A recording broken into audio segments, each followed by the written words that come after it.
Добар ден, почитувани, стартува најновата Телма амбуланта. Здравата и убава коса се важни за сите нас. Опаѓањето на косата е нарушување кое што влие пред се на психата кај луѓето, а се јавува од најразлични причини. Што е тоа алопеција? Може ли да се лекува или пак се случува да премине во доживотна состојба? Професор доктор Андреј Петров, дерматовенеролог во Аџибаден Систина, денеска во студиото на Телма ќе даде насоки како да се препознаат ранните симптоми и кои се всушност најефикасните лекови, односно третмани, во совладувањето на овој проблем. Исто така во студиото ни гостува Цеце Николова, новинар по вокација, која што вели дека откако знае за себе, живее со алопеција. Таа неодамна ја симна периката, одлучи да ја прифати својата различност и јавно да проговори за тоа. Започуваме веднаш.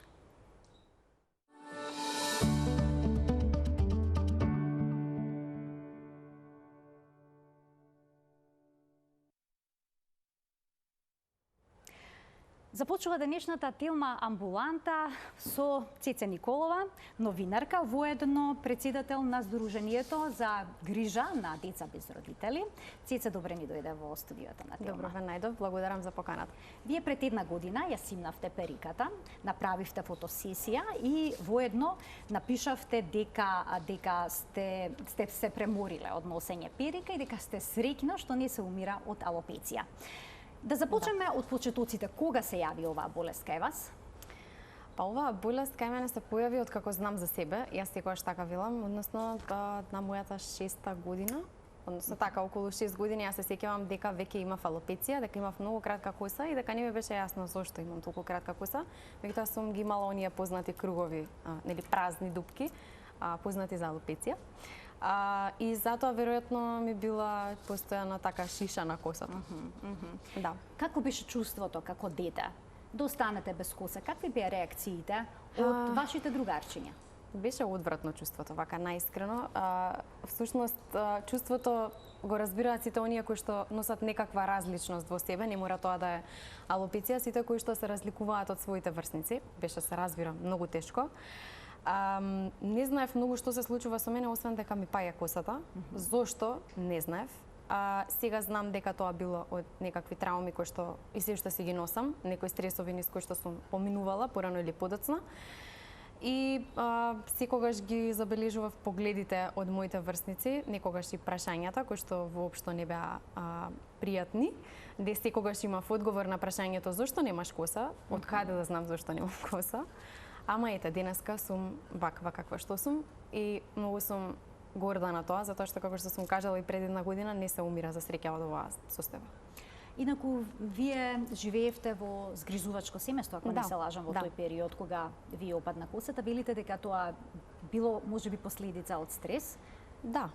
Докторот подоцна ќе каже. Докторот можеби подобро ќе ги објасни причинителите за појавата на алопеција, меѓутоа јас од тоа што го знам и дека мојата алопеција се појавила затоа што сум поминувала низ стресен период. Се разбира, оние што ја следат мојата животна приказна, многу пати имам кажано дека до мојата 6-та година сум видела се и се што во мојот живот. И не е ни чудно што имам алопеција, и јас затоа велам среќа што имам оваа состојба, затоа што на се што ми се случило можело и многу полошо да заврши. Почевте веднаш испитување уште во детството? Бидејќи нели обично се трага по причината која што доведува до опаѓање на косата. Па пред мојата 7 година се преселив во СОС детско село, живеев со мајка Наташа и таа помина со мене низ еден куп испитувања. Мислам дека ме однесе, да можеше ќе ме однесеше до крајот на светот да видиме зошто девојчево нема коса. И навистина многу ми беше травматично тоа искуство, затоа што морам да бидам искрена дека нашиот здравствен систем не е нешто со што може да се пофалиме. И постојано ме вознемируваше одговорот не знаеме зошто ова и се случува. Нели секогаш кога ќе слушнеме дека ние сме нешто специјални, дека нас нешто ни се случува што ни докториве не знаат што е загрижувачко и ме праќа на разни испитувања, терапии, се и се што. Некогаш тоа знаеше да помогне, но еве, финалниот резултат е овој. Што тоа значи знаеше да помогне? Во одреден период од животот растеше косата? Да, имав периоди кога имав коса, па потоа во дел од годината, тоа беше обично пред мојот роден ден, некаде во септември, пак почнуваше да ми расте и така постојано ќе падне, ќе порасне, ќе падне, ќе порасне, веќе се изморив од тие кругови.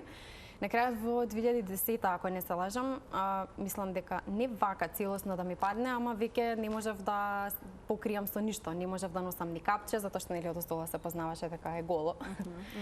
И морав да носам перика, затоа што од тогаш престана да ми расте косата, исто тогаш имав некој стресен период во животот, кога се одделував од мајка Наташа, ајде така да кажам. И сватив дека косава паѓа кога сум под стрес и дека јас едноставно не можам да го контролирам мојот стрес и да не се нервирам и да бидам кул цело време и да ми биде се рамно. И реков, па добро сега, ако паѓа, нека паѓа. И сега, уствари, сваќам дека среќа што паднала цела. Дури овој дел тука што го имам, што многу мина, дури вие мислите дека ми е тетоважа, да. Така. Си велам, ајде, нека падне и тоа, затоа што луѓето па повеќе тоа го гледаат, него што гледаат дека немам коса. И јас како да обяснам дека тоа е коса. Што да му правам? Не можам да го отстранам. И велам, нека падне и ова и веќе да бидам раст. Затоа што ја прифатив состојбата, тоа е, ова сум јас. Кога ја купивте првата перика? Првата перика ја купив, ако не се лажам, пред прва година средно. Дури многу доцна, морам да признам, затоа што да сум купила порано, односно да одлучиле возрастните дека треба порано да носам перика, можеби ќе сум избегнала 1 тон прашања, затоа што нели не сите можат да забележат дека тоа е перика, не е вистинска коса.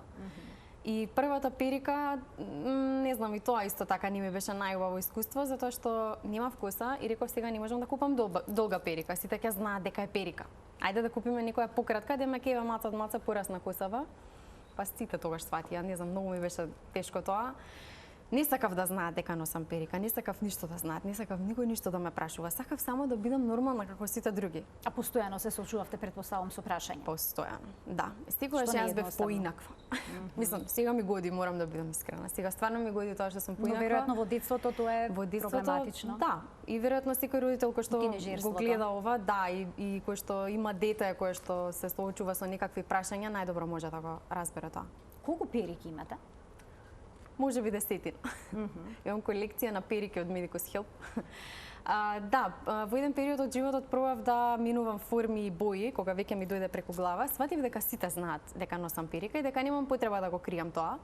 Знаат дека имам алопеција, меѓутоа мене ми беше срам да ме видат без перика, односно вака. Се чувствував како да ме гледаат како да сум гола, буквално. Многу ми беше тоа страшно.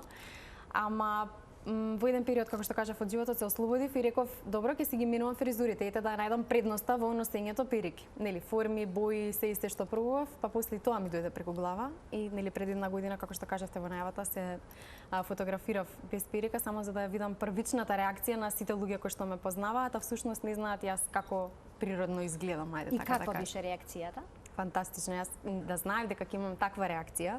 Порано ќе си нефте. Апсолутно, да. Не сум имала храброст за тоа. Иако пред една година се фотографирав без перика, јас дури оваа година извадив периката целосно. Почнав вака да функционирам, бидејќи иако реакциите на сите фотографии беа супер, јас немав храброст да излезам, да ме видат сите соседи, да ме запознаат сите од почеток. Но оние што имаат алопеци и носат перика велат дека им е проблем да ја тргнат периката, бидејќи во тој момент тоа би значило дека се откажуваат од лекувањето и дека ја прифаќаат целосно нивната состојба. Ете, во разговор со една од моите колешки која што е соочена со овој проблем, го добив тој одговор. Дали може би кај вас подсвесно било тоа? Имате ли потајно надеж дека повторно ќе порасне косата или комплетно ја прифативте ситуацијата? Јас комплетно ја прифатив ситуацијата. Не се надевам дека ќе ми порасне косата, но тоа не значи дека нема да порасне. Никој не ми кажал, ниту еден доктор не ми рекол, тоа е тоа, Цеца, од тебе помири се, ова си ти. Иако јас стварно си се сакам вака и кога ќе се погледам во огледало сум си убава и сакам да сум ваква. Но ако порасне коса, може ќе бидам уште малку поубава. Секако вие сте преубава вака, морам да ви дадам комплименти. Значи прифативте дека можеби алопецијата ќе биде вашиот доживотен сопатник, така? Па секако јас цел живот живеам со алопеција и само се изморив од криење.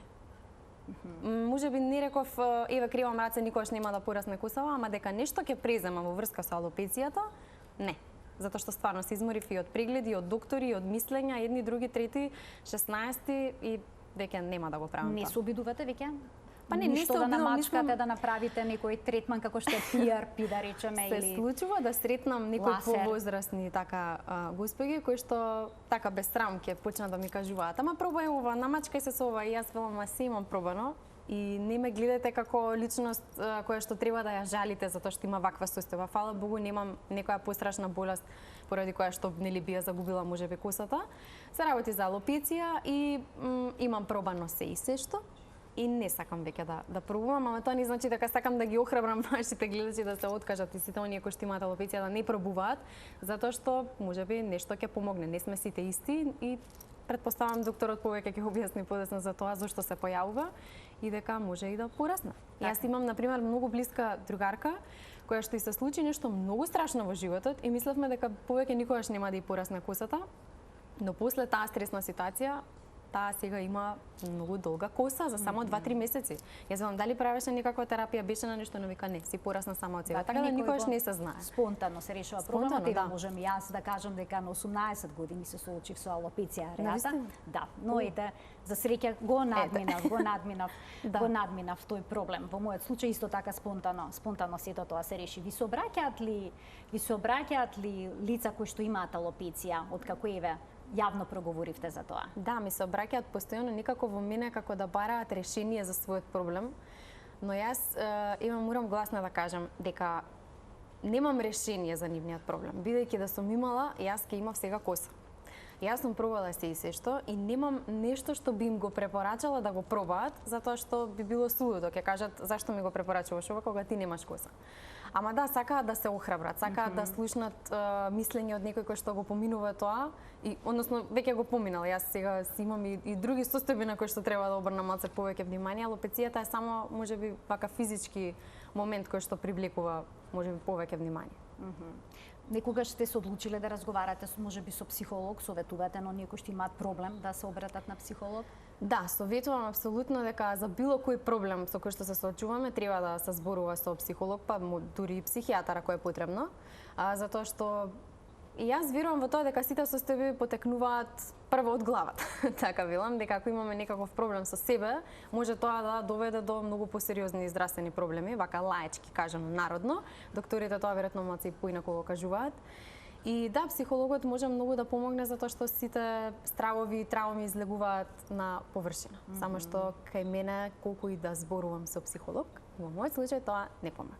Така вие минавте низ многу битки во животот? Да, вака нескромно.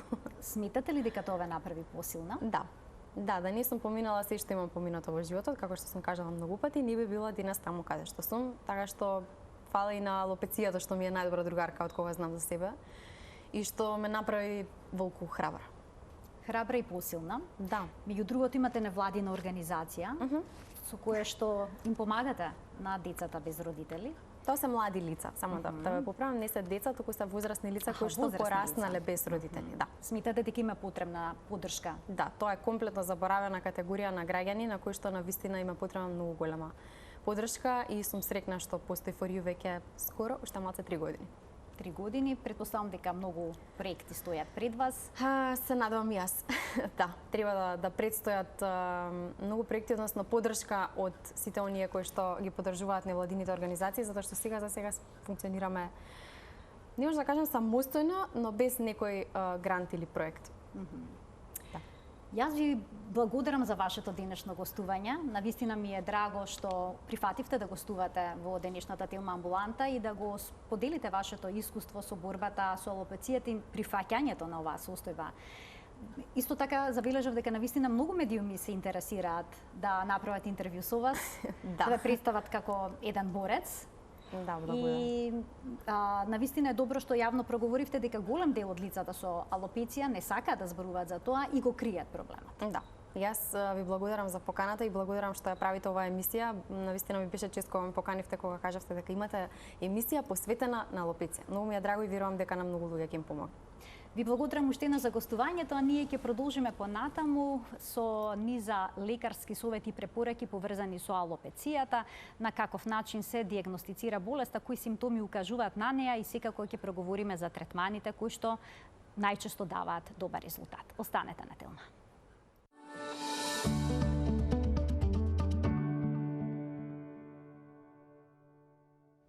Алопецијата е болест што многумина ги плаши. Кои се симптомите, како се препознава и постои ли начин да се излекува, остава ли некакви трајни здравствени последици? Професор доктор Андре Петров, дерматовенеролог во Аџибадем Систина, е гостинот во студиото на Телма. Докторе, добар ден. Добре ни дојдовте. Со задоволство како и секогаш. Колку влакне нормално да ни испаднат во текот на денот? Па нормално е некаде од 50 до 100 влакна да испаѓаат во текот на денот. Често пати кога ќе им кажеме на пациентите, кога загрижени доаѓаат кај нас дека е нормално да им испаѓаат 50 до 100 влакна, се шокирани, вака не им се верува дека тоа е така. И тоа вистина се случува затоа што во еден скал кај што има стотици илјади влакна, нормално е дека тие влакна не стојат така цело време, туку поминуваат низ еден нормален клеточен циклус, како и сите клетки на кожата. Во што е разликата, така шематизирано кажано?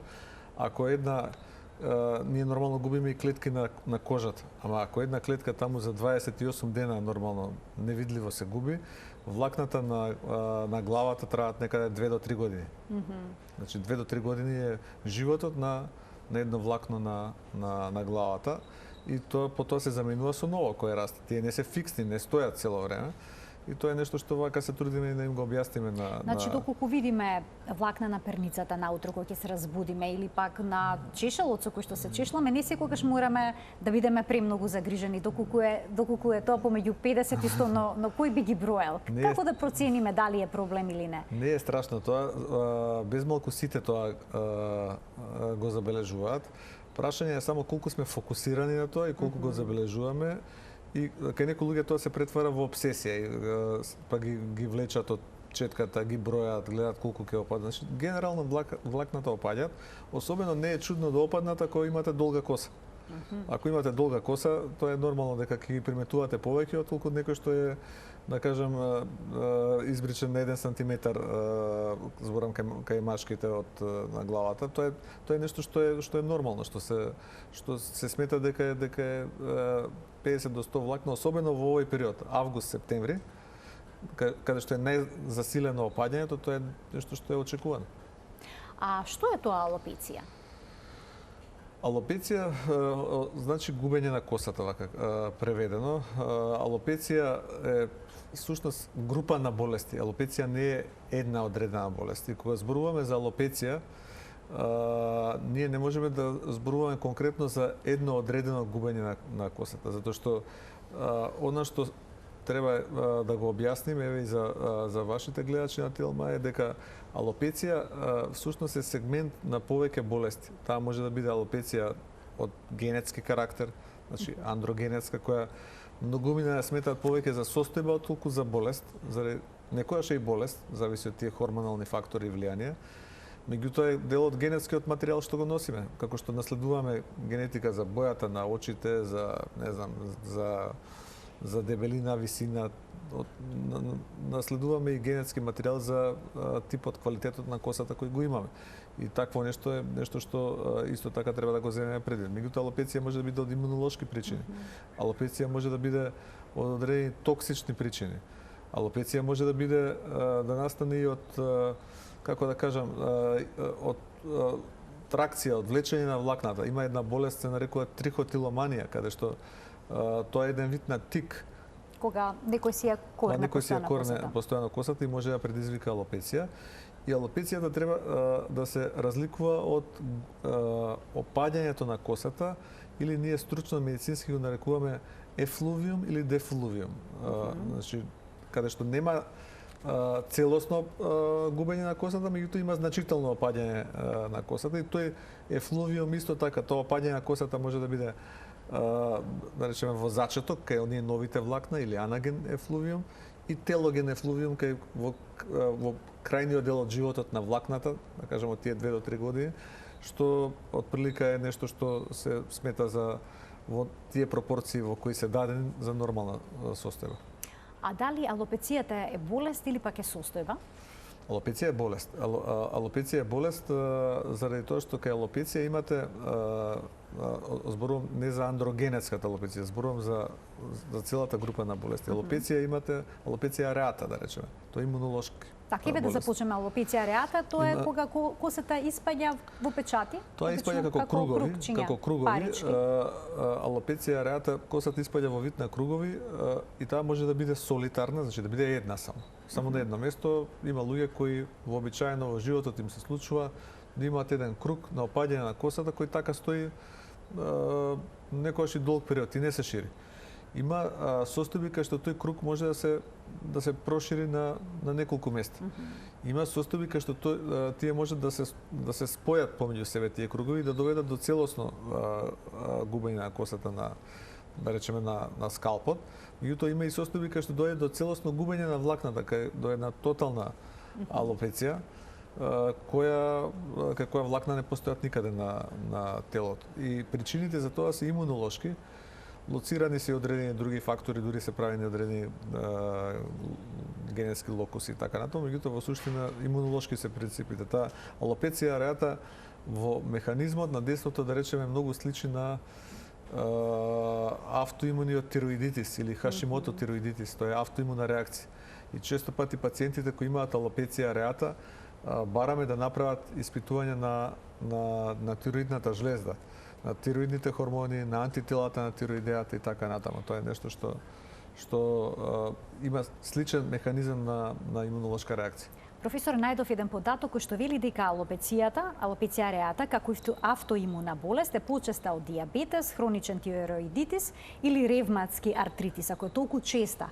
Како тоа толку ретко слушаме за неја? Луѓето кријат? Јас малку кога вие мислам ја изложивте идејата, што е одлична идеја и за поздравување за да се зборува за оваа болест, се запрашав кога сме зборувале за вака и генерално за овој тип на болести и некако сами од себе си договорив на прашањето дека многу ретко за тоа зборуваме, иако таа болест е почеста отколку некои болести, да речеме, вие ги спомнавте дијабетот. Меѓутоа еве од некои кожни болести, псоријазата и дијабетот отприлика имаат иста инциденца, 3% од популацијата максимално, да речеме, во овој регион боледуваат од дијабет или псоријаза. Меѓутоа алопеција ареата е болест која е многу честа, која секојдневно ви доаѓа некој во амбуланта, кај што имате луѓе кои поминуваат низ своји лични драми поради тоа. Таа не е животно загрозувачка, овие луѓе се здрави, меѓутоа не секој на еднаков начин тоа го прифаќа. И таа не мора да биде само на косата, може да биде на брадата, може да биде на други делови на телото, може да биде на вегите, може да биде на трепките, да, може да биде на трепките, изолирано може да се яви така. А може да се яви на целото тело. Алопеција ареата е автоимуна болест со имунолошки механизам со кој заради нешто самиот организам со своите антитела ги напаѓа собствените корени на влакното. Порано, кога, значи, уште пред некои 20-30 години, јас се сеќавам и додека бевме студенти, ни се зборуваше дека треба да бараме, па и како млади доктори кога работевме, дека треба да бараме некаков фокус, некое жариште. И кога ќе дојдеш некој малечко дете со губиток на коса, обично испитуваме и ден-денес тоа го правиме.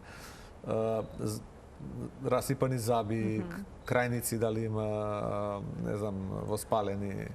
Ако е возрастен човек, да видиме каква е состојбата со жолчката, со простата кај маж, кај жени, обичаено некакви гинеколошки фокуси дали има, но во суштина денес ретко наоѓаме пациенти кои се врзани со строго одреден фокус, со некое жариште во организмот.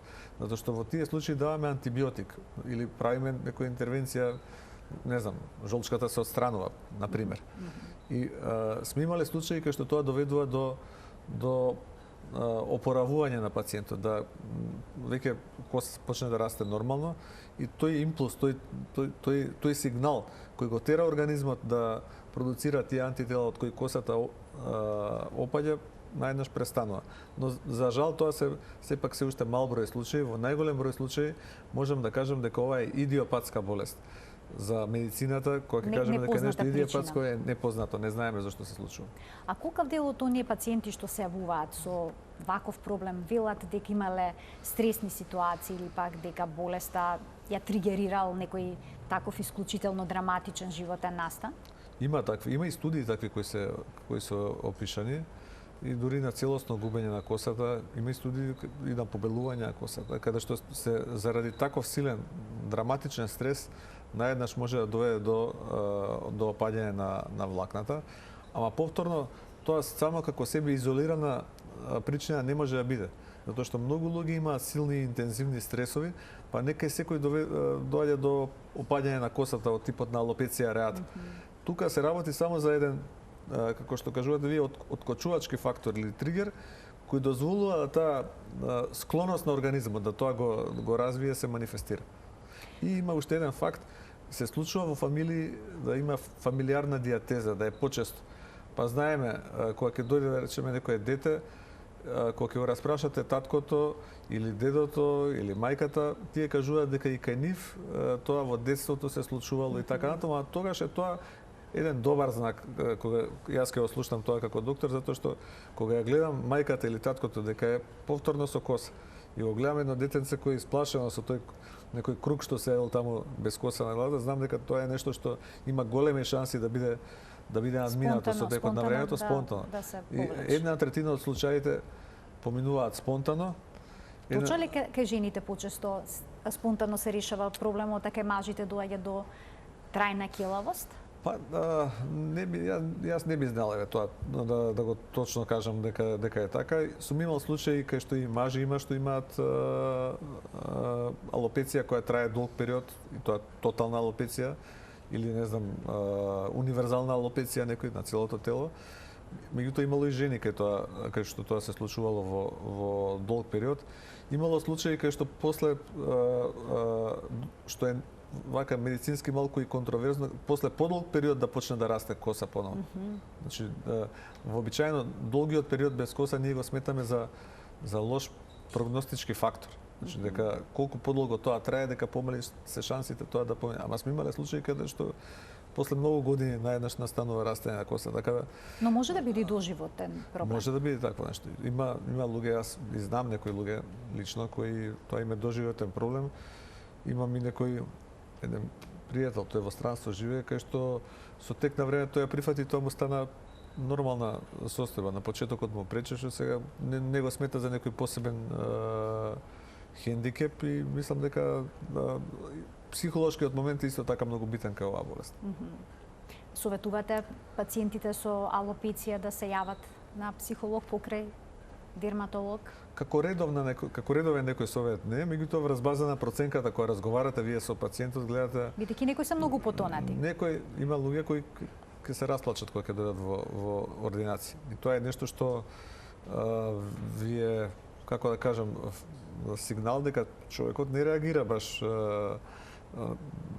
на таа ситуација онака како што ние би очекувале, дека треба да се поразговара и пробуваме да им советуваме да разговараат со психолог, со психијатар, да направат малку разговор, да видат дека тоа не е нешто што е, како да кажам, од огромно значење за нивниот на тамошен живот, заради тоа што има една теза, една изрека која вели дека проблемите се големи или мали само во главите на луѓето. Така. Значи ги димензионираме зависност од нашата перцепција. Така. Да ги поканеме гледачите да се вклучат во денешната Телма амбуланта. Почитувани од овој момент, емисијата ќе биде контактна на 02-3076-677. Ке можете да не добиете, да поставите прашање поврзано со темата, а професор доктор Андре Петров ќе даде одговор на сите ваши дилеми. Каква е пак таа алопеција што е дифузна? Што тоа значи? Нема косата да испадне во печати, туку... Има дифузна алопеција, тоа е... Има различни типови. Така, вие споменавте многу различни типови има. Има една што е дифузна, да речеме, кај некои инфективни заболувања. Например, кај сифилис, кај луес. Има една алопеција која ние нарекуваме медицински алопеција ареоларис дифуза. Значи, косата е како изедена од молци на различни места. Има некои други влие на квалитетот на влакното, сакате да да, кажете? опаѓа влакното, тоа е една од манифестациите на болеста, на инфектот со трепонема, со сифилис, која некогаш мислевме дека е заборавена болест. Денес во денешно време ја гледаме се повеќе и повеќе, така да се она што некогаш во минатото било, денес не се враќа. Никогаш еднаш за секогаш болестите не се решени, така испаѓа после ова што сега се случува. Така да има различни типови на дифузна алопеција, меѓутоа најчесто дифузното опаѓање на косата е последица на некаков токсичен ефект. И тоа е видливо кај многу состојби. Ние обично тогаш зборуваме за она што јас на почетокот го кажав за опаѓање на косата, не за алопеција, туку за едно дифузно губење или ние го нарекуваме ефлувиум на косата, опаѓање на косата. Тоа може да биде кај луѓе што користат терапија за малигни болести, да речеме. Луѓе што примаат, не знам, таксол или примаат циклофосфамид, да не ги редам сите лекови. Така има лекови кои што може да кои имаат токсичен ефект. Тие уште во анагениот стадиум на развој на влакното, уште во почетниот, го уништуваат матриксот на влакното. Имаме гледач, да му дадеме предност да го слушнеме прашањето. Добар ден. Добар ден. Повелете. Добар ден. Едно прашање до докторот. Дали може да се пресади коса и во Македонија дали може тоа да се изведе? Добро, ви благодарам за вклучувањето во програма. Да, ние тоа го правиме кај нас во болница во Аџи Бадем Систина, го правиме веќе 10 години го правиме. Значи во соработка со нашата партнерска институција Аџи Бадем Healthcare од Истанбул, меѓутоа се прави во Македонија, тука кај нас се прави. Самата интервенција не е некоја филозофија, да кажам, повеќе, условно кажано, пипава работа, трае многу долго целата процедура, но е многу елегантна од аспект на тоа што пациентот нема дискомфорт после трансплантацијата на коса, за разлика од старите методи, оваа нова фуе техника или влакно по влакно техника е нешто што е сега светски тренд. Најмногу во светот ја прават, да речеме, во Турција, меѓутоа и многу други земји секаде во светот се прави. Ние кај нас се правиме и меѓутоа и тука треба да има медицинска индикација. Не може кај секого да се направи. Може ли кај пациенти со алопеција каде што има автоимуна болест и не, кај алопеција ареата се напаѓа коренот? Кај алопеција ареата, значи кај алопеција ареата не.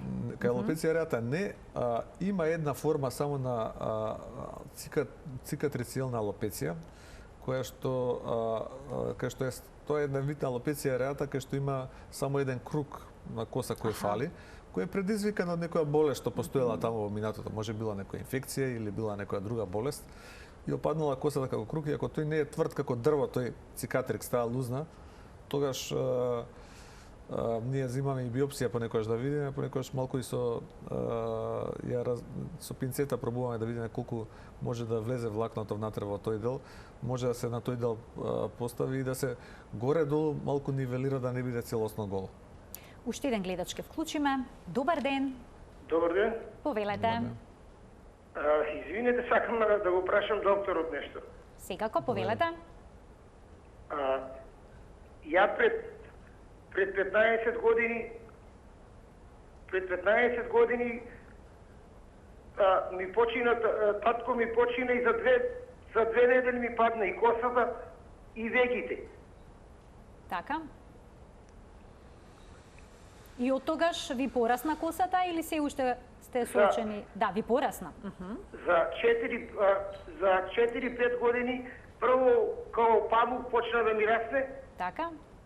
И сега имам долга коса, ми е порасната скроз. Така.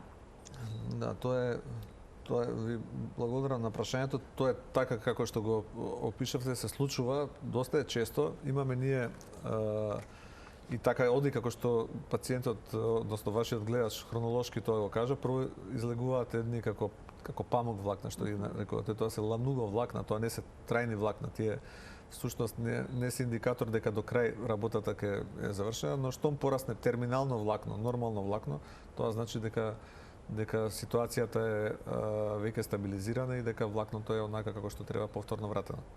Професоре, кога некој пациент ќе дојде со ваков проблем кај вас во ординација, правите ли испитување на коренот на влакната? Дали се уште се зема прамен од коса и да се испита коренот? Се поредко ние го правиме во секојдневна пракса и тоа ќе ви кажам зошто. Не затоа што не мрзи, заради тоа што има многу пациенти. Добро, тоа е една од причините во медицината работи да се поедноставуваат затоа што гледате да помогнете на што поголем број на пациенти. Меѓутоа има денес една метода која се нарекува трихоскопија, каде што со дермоскоп може да се види коренот на влакното и го дава и кога ќе ја зголемите 100 пати со дермоскопот, со таа метода трихоскопија, ви го дава отприлика истиот податок што би го имале кога би го гледале влакното под микроскоп. Така да заради тоа таа метода има и некои други податоци кои ги дава таа метода, кои денес се повеќе се пишуваат, има и книги објавени, тоа е прилично нова постапка. Дермоскопијата прво почна за бемки, за тие работи, карциноми на кожа, она што сите го знаеме, а денес се користи во трихоскопски цели за така наречена трихоскопија и тоа е нешто што е многу добра, многу брза метода и може да даде податоци за многу пократок период отколку вообичаено што треба да потрошите за да скубете влакно по влакно, да го замотате со еден селотеп, да го ставите, да го искорнете, да го гледате под микроскоп и така натаму. Уште еден гледач ке вклучиме. Добар ден. Добар ден. Повелете. Ќе ве молам едно прашање ако може. Секако, повелете. Ќе ве молам едно прашање ако може. Секако ве слушаме, повелете. Кој е вашето прашање? Имам внука. Така? Имам внука од 15 години. Меѓутоа сега почнува да се јавува пирутање на косата. Дали може докторот нешто да ми каже што да се преземе за пирутањето или некое лекување?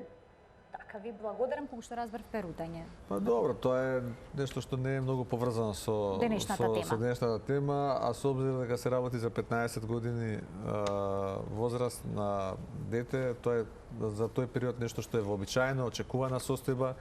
Има бројни шампони, бројни препарати кои за тоа се користат. Сега не можеме да ги лицитираме затоа што не сме виделе за што се работи, меѓутоа во случајот веројатно се работи за еден себроичен дерматит на скалпот. Но треба да се види, понекогаш знае атопичен да биде дерматитот, да биде сува кожата на скалпот. Најдобро е да треба да направи преглед од страна на доктор дерматолог. да тоа го види и да ви препорача терапија, инаку тоа е една прилично банална работа која не треба да ве загрижува. Професоре, доколку некој има алопеција ареата, помагат ли природните лекови? Обично се зема лукче, па ги мачкат оние делови без коса. Може ли тоа да помогне или некои етерични масла? Може. Има и медицински препарати кои се направени на таа база, кои може да ги купат во аптека. Ние тоа го советуваме секогаш на нашите пациенти дека може да го користат, бидејќи ќе прашаат, голем дел од нив чуле, се распрашале, знаат дека тоа е нешто што може да делува позитивно и им кажуваме дека може тоа да го користат. Проблемот е тука повеќе од практичен аспект, околу непријатниот мирис на лукот кој секојдневно ако го нанесувате е нешто што ви прави некаква пречка во социјалниот живот, но во суштина тоа може да се прави. Денес има и препарати кои се прилично обработени медицински на природна база кои може да се користат. Тоа е лукот е добар стимуланс за раст на коса. А има ли некои лекови кои што се потврдиле како ефикасни? Има, зависи сега, повторно кажам, бидејќи тоа е спектар на болести. Кај андрогенетската алопеција можностите се поголеми. Значи може да се дава миноксидил кај губитокот на коса, нешто тоа е еден препарат кој зголемува крвотокот во кожата на скалпот и на тој начин ја зголемува исхраната на влакната. Има така растат нови влакна, но тие паѓаат. Да, има орални препарати кои може да се дава, да речеме кај мажите се дава финастериде, тоа е еден селективен блокатор на тестостерон, а кај жените сме послободни, таму можеме да дадеме и естрогени хормони, можеме да дадеме естроген, може да дадеме спиронолактон во денешно време, тоа е еден диуретик кој е многу модерен денес за давање кај жени кај кои опаѓа косата. Меѓутоа исто така локално може да се нанесуваат и друг тип на препарати, може локален естрогенски гел да ставаат жените на тие места кај што опаѓа косата. Има еден нов производ сега аминексил кој исто така може да се користи, кој е во вид на кој не е миноксидил, сепак се смета дека има многу солиден ефект и многу подолго време може да се дава. Значи бројни се можностите, а кај алопеција ареата може да се даваат имунолошки потекнувачи на имунитетот. Може кортикостероиди да се орално се дават или орално локално? се дават. Може да се дават така наречените такролимус и пимекролимус, лекови во облик на кремови кои стимулираат раст на коса. Може да се даде локален стероиден гел, пошто во скалпот е најдобро да се употребува гел. Често пати ме прашуваат пациентите, докторе, зошто гел? Затоа што во скалпот крем и маст не се употребува. Ќе измачка косата и тоа потоа не личи на ништо, повеќе ќе имате зијан отколку што имате ќар од таа работа. Затоа формата за апликација во скалп на локален стероид е гел или лосион која треба да се користи. И тоа е нешто што исто така може да се употребува. Некогаш даваме и други и имуносупресиви други кај некои форми на алопеција ареата, кај што пробуваме да го потикнеме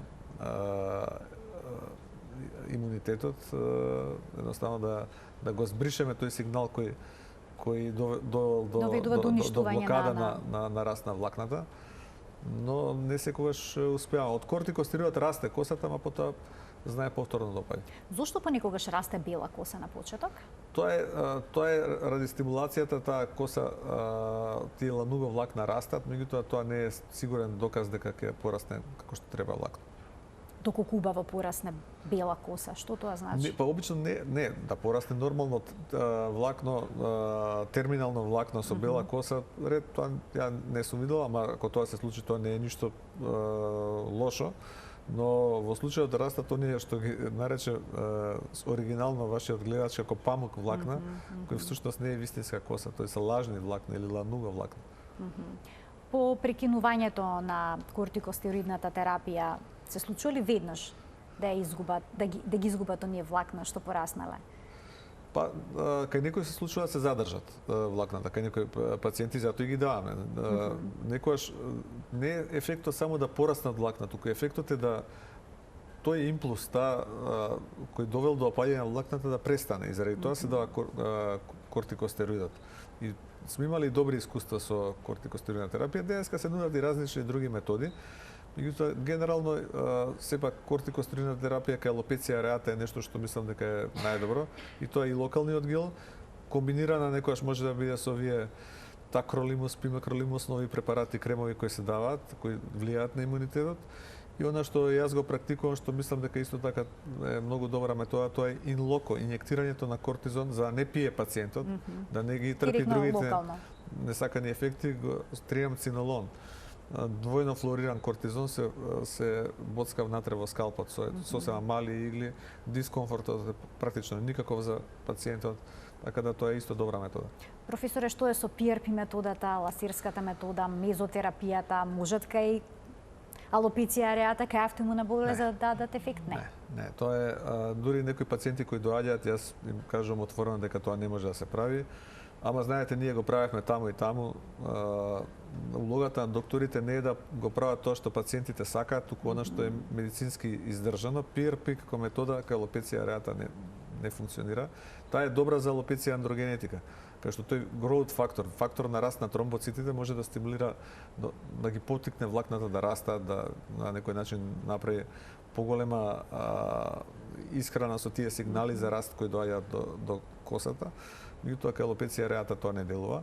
Лазерската терапија има трудови кои се пишувани, никаде не е влезена во препораките медицински, зашто медицината функционира од принцип на препораки А, Б, С и се гледа, значи колку оние луѓе што работат колку имаат консензус околу таа работа. Така да единствена метода која е издржана медицински се уште во С recommendation, во С препорака е трансплантација на коса.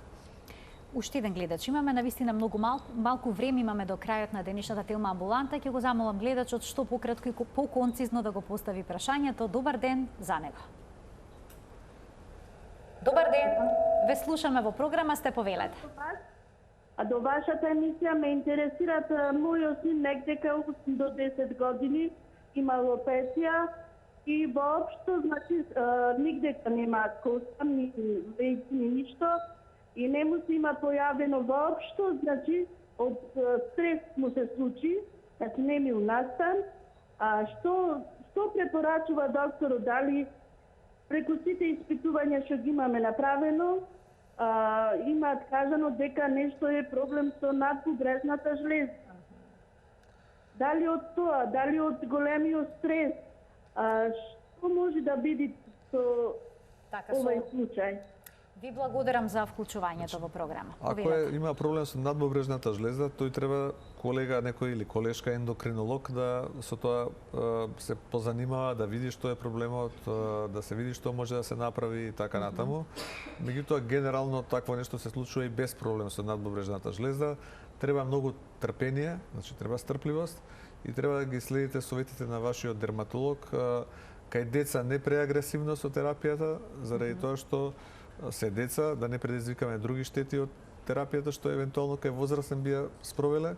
Меѓутоа има шанси коса да порасте, да не го губите оптимизмот и вербата дека тоа ќе се случи и да одите по препораките на докторот.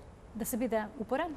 Мора да се биде упорен. Бидејќи некои се откажуваат по известно време. Кај алопеција реата 1/3 од случаите коса спонтано пораснува. Значи треба и без да правите ништо. Така да треба да се биде упорен. Понекогаш е добро можеби да се заборави на проблемот што го имате, бидејќи многу па обседнатост со тоа што ви прави проблем создава дополнителен стрес. Дополнителен стрес, да. Ви благодарам за вашето денешно гостување и за убавите појаснувања. Благодарам на поканата, како и секогаш ми е задоволство да сум ваш гостин.